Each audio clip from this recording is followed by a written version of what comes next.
All right, let's go to some employees. I'm really gonna hold on to that. So Mike Dad Magic Paisley called in. We do not know what he said. Hey, this is Mike Paisley calling from cloudy Burbank, California. And I'm talking about the first time I met Rhett Link. It was almost 10 years ago, and they were two YouTubers that I'd never heard of, but they were a big-ass deal at the time because they had almost 2 million subscribers. And so when they came to the Digital Twigs studio downtown, we were very excited to meet these big-time YouTubers. And they brought Stevie, their producer, and they brought their wives, and they brought their kids.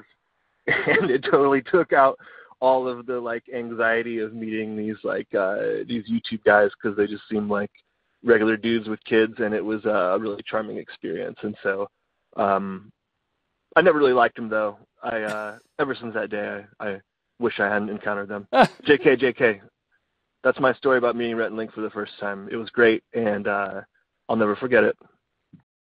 I'll never forget it either. Yeah, because that was awesome. We knew that they were going to do, they were working on the intro for the Mythical Show, which was the stop motion animation, and we were like, this is going to be super cool. It's so cool. Go back and watch it. Let's bring all of our families to this studio, the little studio that they had. Yeah, because they were building it all practically as scale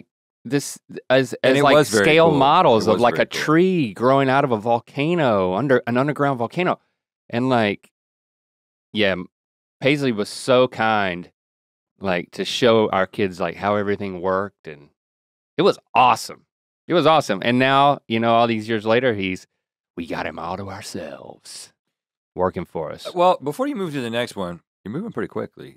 My impression of you right now is that you're moving through these very quickly, and we're not talking about them, just so you know. Oh, okay. I want to go to another. KG called in. Now, KG is relative. She's not a relative. She's a mythical crew member. I didn't know that. She's worked with us relatively short amount of time, less than a year, I believe. Yeah. So let's see what she said. Hey yo, it's your girl KG. And my first impression came from when I started watching you guys in college. I used to watch you guys all 4 years, every morning.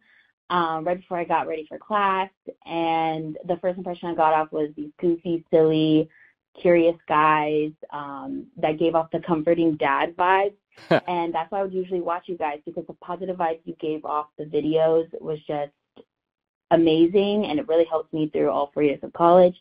And when I first met y'all, it was my second day at work, and I was in the zone doing my start paperwork, and I could see from the corner of my eye in the bullpen that 2 figures just stopped. And I looked up, and it's Rhett and Link.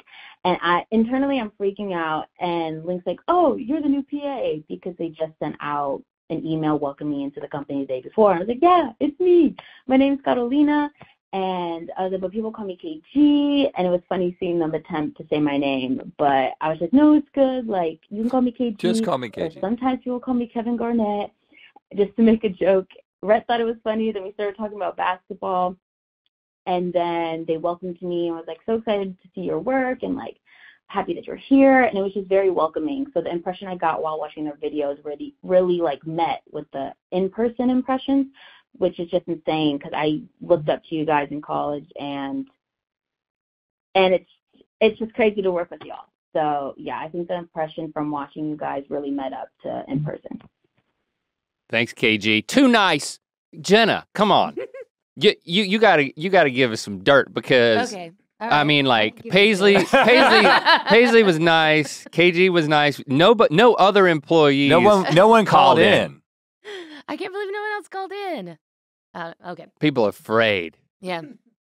I'll share the dirt. Because we met. I had at a bar. We met at a bar. Yeah, I had submitted an application to work as your personal assistant, and we had set up a meeting in a week later or so. Yeah, but Laura, your interview. Yeah, my interview. But then Laura, my best friend, who was doing makeup on the show, invited me as her +1 to your end of year holiday party. And I was like, okay, they're gonna be there. In my head, I'm just like, I swear, if they make me do some sort of interview at this party, it's going to be a no. It's going to be an absolutely immediate no for me. And so I show up. A no to take the job? Okay, just keep going. Sorry. Yeah. Okay. I was like, I'm just going to go to a party. I'm going to a party. We're not going to talk about how that I'm interviewing with them in a week. I'm just going to a party. Mm-hmm. So I show up, and then you two are like one of the first two people that I see there. And so I introduced myself, and I was like, "Hi, I'm Jenna." And immediately Link is like, "Hey, we should do the interview now." And I was I'm about to say, you think that he's not going to do that? And I go, "Absolutely not." I immediately was like, "Absolutely not. This is your party. You should have fun. I know I'm gonna have fun. Let's do our interview another time." At the regularly scheduled time. And that was the end of it. And that was the end of it. And I was like, okay, great. They didn't mind me saying no. And they didn't mind, and they understand work-life balance. I was like, this is good. This is a good first step. I pushed back, and they were like, you're right, cool. And I was like, all right, okay, I could probably work for these guys. But then my whole thing at the party was getting to know Jesse and Christy. I was like, because good strategy. That always helps. Well, for me, I just in the past assistant jobs that I had, some were quite intense, and it was very much there was no work-life balance, and some old bosses' partners were less than kind to me, and I didn't mean to laugh. It's true. Yeah. They were less than kind. So I was like, okay, if their wife's gonna be there, I'm gonna get to know Jesse and Chrissy. If we get along, I'm gonna give this a shot. I'm gonna give this a shot with these guys because I wasn't really applying to. You were really looking to say no at every turn. I was. Yeah, you didn't want to get wrapped up in another bad situation. Yeah, I didn't want to get wrapped up. I wasn't looking to be an assistant again because I didn't want to get in another bad situation. But I was like, I don't know, these guys sound cool. I never heard of you before. The Laura showed me your So Dang Dark video, and I was like, oh, that's fun. That's creative. That's interesting. Like I like that style. It's my favorite song of yours now, honestly. But when I said, and that was the end of it, I was actually being facetious because I swear I remember interviewing you at the party.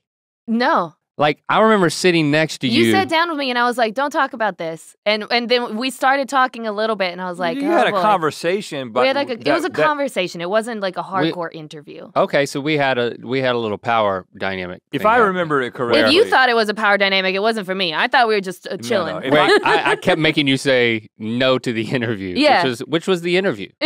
So in my mind, I interviewed you. In your mind, you stood up to be an interview. I was so chilling. we both won. Well, so was I a jerk? If I remember correctly, no. I knew that you're not going to keep him from doing something like that. So I knew that was going to happen. I knew I would not do that, and I knew that you would likely resist it.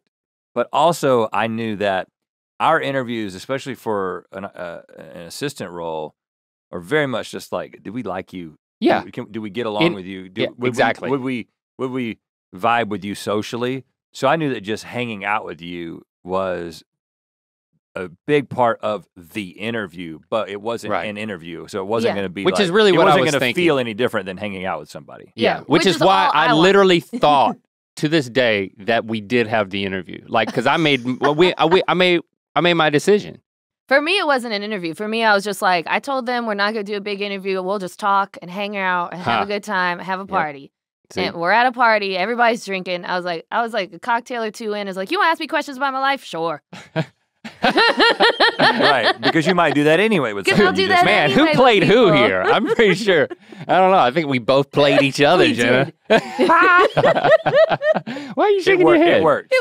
I mean, out. I ended up talking with Jesse and Christy the most out of everyone, and just adored them. I was like, all right.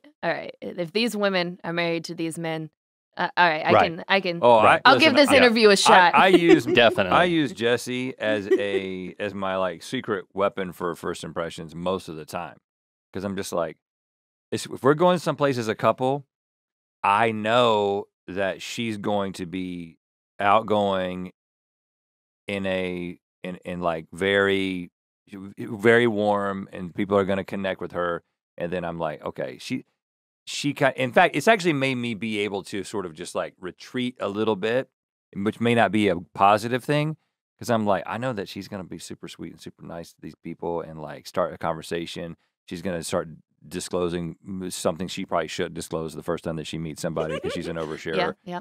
But people feel trusted and connected with, and then she can kind of tell me, well, yeah, I really like this person, and then I'm like, okay, well, next time I'll also talk to them.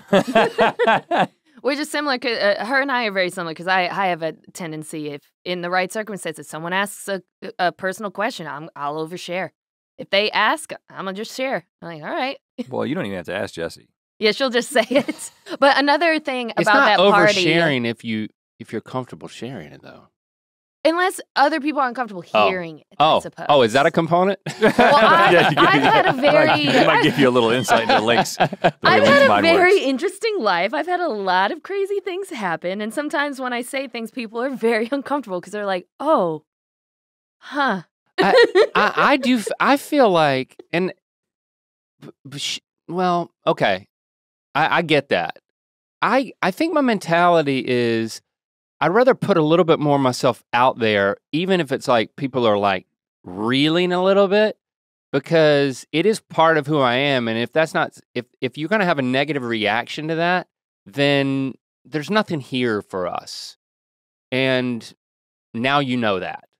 So, I guess another way to say it is like, if you just be yourself, and if people first impression is negative and you're being yourself, then everybody's won.